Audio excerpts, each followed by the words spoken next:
Now, moving on with this life thing, our next fearless speaker is one David Allan. David G. Allan is a managing editor for feature sections for BBC.com. His BBC column, Wise Up, is about applying philosophy and ideas to how we live. Prior to joining the BBC, he was the online feature sections editor at the New York Times, where he was a frequent contributor. He has been an editor for Fodor's travel guides and wrote 2 travel guides to Ireland and Scotland for Frommer's. He was an editor at AOL, creator of a show on MTV, a former White House intern, that's dangerous, and has lived in Washington, D.C., San Francisco, Alaska, Dublin, Glasgow, and Bangkok, and spent a year traveling around the world with his wife before he settled in New York and started raising their 2 daughters. He graduated from, guess where? The University of Maryland, College Park, in 1996 with 2 degrees in journalism and philosophy, and was an editor and columnist for the Diamondback. Ladies and gentlemen, presenting on Who Knows What's Good or Bad, David Allan.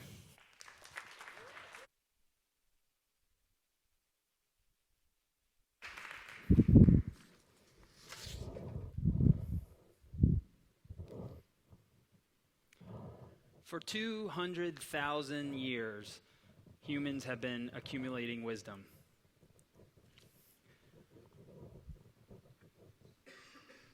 It's even in our name, Homo sapiens sapiens.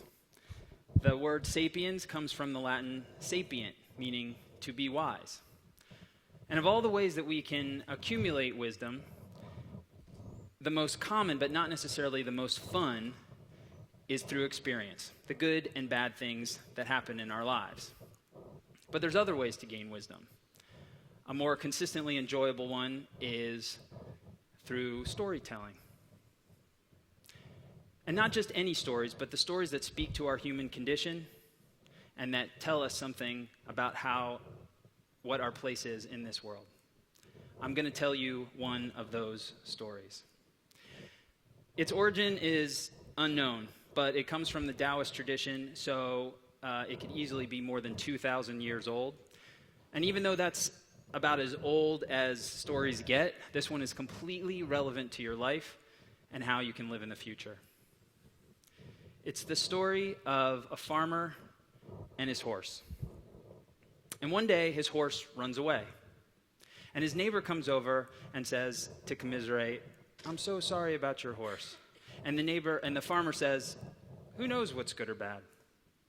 And the neighbor's confused because this is clearly terrible. The horse is the most valuable thing he owns. But the horse comes back the next day, and he brings with him 12 feral horses. And the neighbor comes back over to celebrate. "Congratulations on your great fortune." And the farmer replies again, "Who knows what's good or bad?" And the next day, the farmer's son is taming one of the wild horses, and he's thrown and he breaks his leg. The neighbor comes back over, "I'm so sorry about your son." The farmer repeats, "Who knows what's good or bad?" And sure enough, the next day, the army comes through their village and is conscripting able-bodied young men to go and fight in war, but the son is spared because of his broken leg. And this story can go on and on like that. Good, bad, who knows? But what's the point? Well, the meaning of this story is that the Western paradigm in which we label experiences good or bad is wrong. It's a false dichotomy. At the very least, this distinction between good and bad is not so clear. It's blurry. The Taoists have another way to symbolize the meaning of who knows what's good or bad, and it's in that old hippie chestnut, the yin and yang symbol. Now, we see black and white, right and wrong, good and bad, but it's fluid. One is melting into the other, even contained inside the other. These things aren't contradictory, they're complementary. They're 2 parts of a greater whole. There is just what is, and it's good and bad. Now, what about the really bad stuff? I'm not going to use who knows what's good or bad to defend any of these things. But I'm not trying to explain the whole world through who knows what's good or bad. I'm just arguing that it works as a personal philosophy.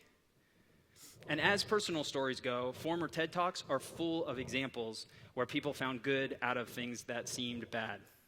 There's the climber who lost both of his legs, and he became a better climber because of the prosthetics that he invented. There's the son of a terrorist whose father's actions led him to become a peace activist. And there's the woman with autism whose acute empathy for animals led her to create a more humane form of slaughter. And it's not surprising that Temple Grandin's story was made into a movie. Hollywood loves who knows what's good or bad stories. Have you ever heard the one about the other farmer? The one whose family is killed, but that frees him up to go off and fight a war that he wins, a Star War. The idea that challenges help us grow, that we develop as a result of the hard things that happen to us, is the classic hero's journey.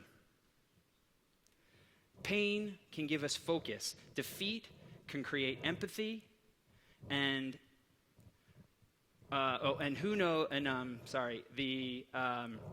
the idea that what doesn't kill you makes you stronger. These are all contained in the idea that we can get good out of the seemingly bad. But the inverse is true too. You can find potentially bad in what seems good. My favorite example of this are lottery winners. Lottery winners are shockingly unhappy not long after their greatest wish comes true.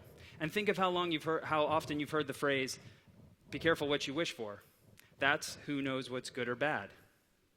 Having a clear head even when things are up and looking for the hidden downsides is key. I'm thinking of the housing bubble, the dot-com boom, the roaring 20s.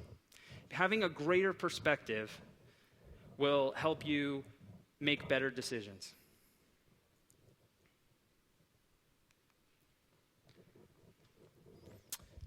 Now, beyond the fact that good can come from bad and bad can come from good, this story has a deeper meaning. And the deeper meaning is that once you move past good and bad, you become less concerned about outcome. You become more accepting to how things evolve naturally. And if those things sound like Zen Buddhism, that's not surprising when you think of how Buddhism spread. So the Buddha lived in northern India, and as his message spread east through go with the flow, Taoist China, by the time they end up in Japan, they're a hybrid of the two, a hybrid between traditional Buddhism and Taoism, which is Zen. Now remember our neighbor from the story? This is his emotional journey. He's up, he's down, it's good, it's bad. This is most of us and how we deal with the things that happen in our lives.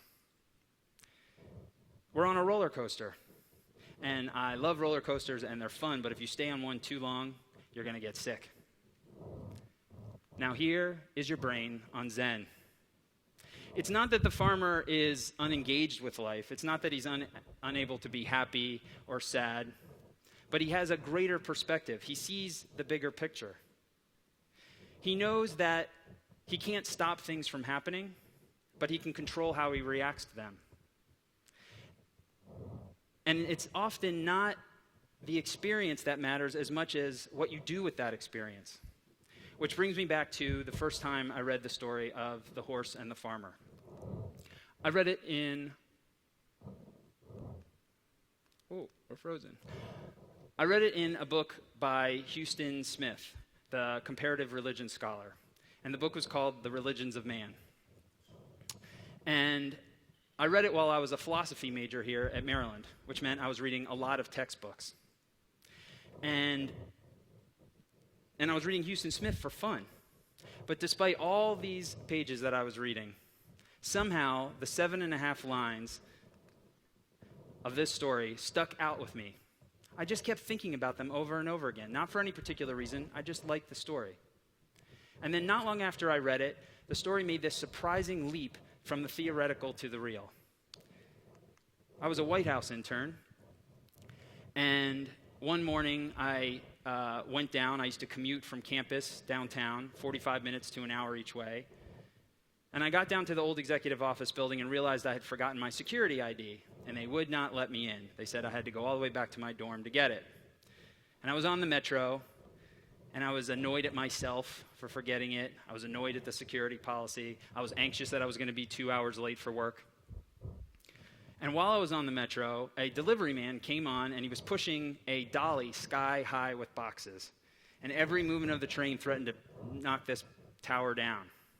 And then, as the metro does, it just stops out of nowhere, and all this tower boxes was about to fall on a little old lady who was sitting right next to him. And I jumped up and caught the boxes with my body in my hands.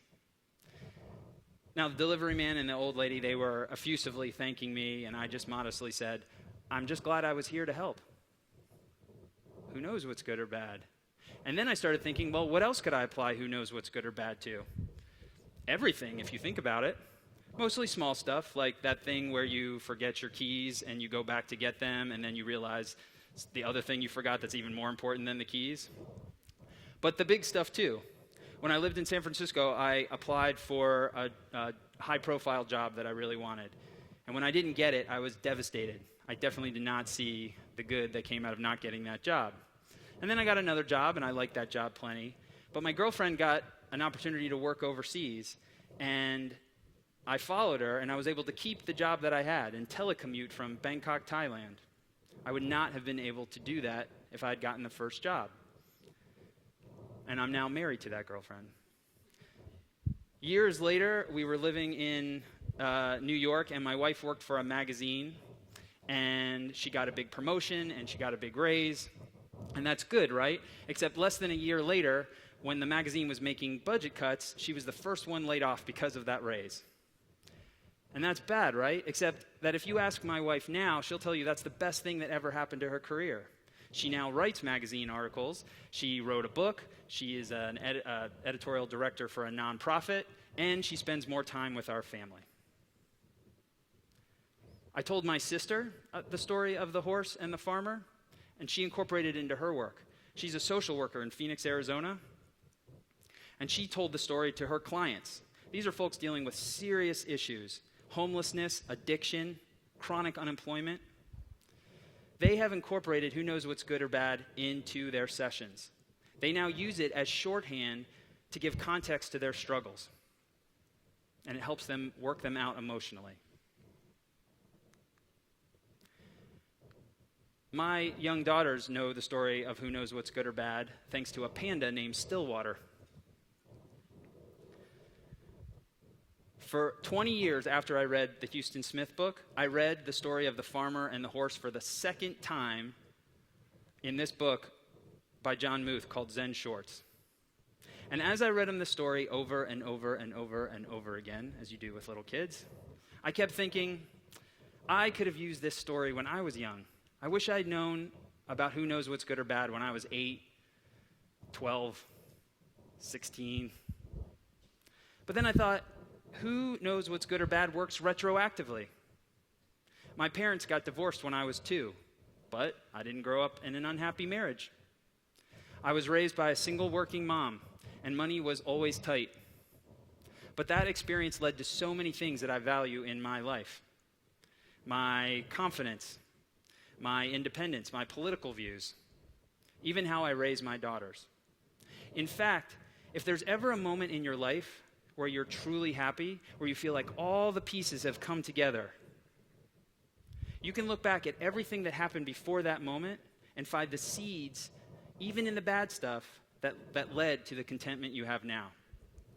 Is it possible that every bad thing is really good if you just wait long enough? Who knows? I do know 3 things. I know that it's important to find a deeper meaning in the good and bad things that happen in our lives. Look for the bad inside the good. Look for the good inside the bad. It will let you see the bigger picture, and you will make better decisions. Second, if you can pull down the framing device of good and bad, on the other side, you will have a deeper understanding of how the world works. You will be calmer in the face of stress. You'll be more willing to take risks. And third, Philosophy is not theoretical, it's practical. This story speaks to me, and it helps me. And maybe this story speaks to you too. But if not, find your story. Don't let good ideas just be in the pages of a textbook. Let ideas guide you. And if you do these things, I don't promise that everything is going to be good, because there's no such thing, but it will make you wiser. Thank you.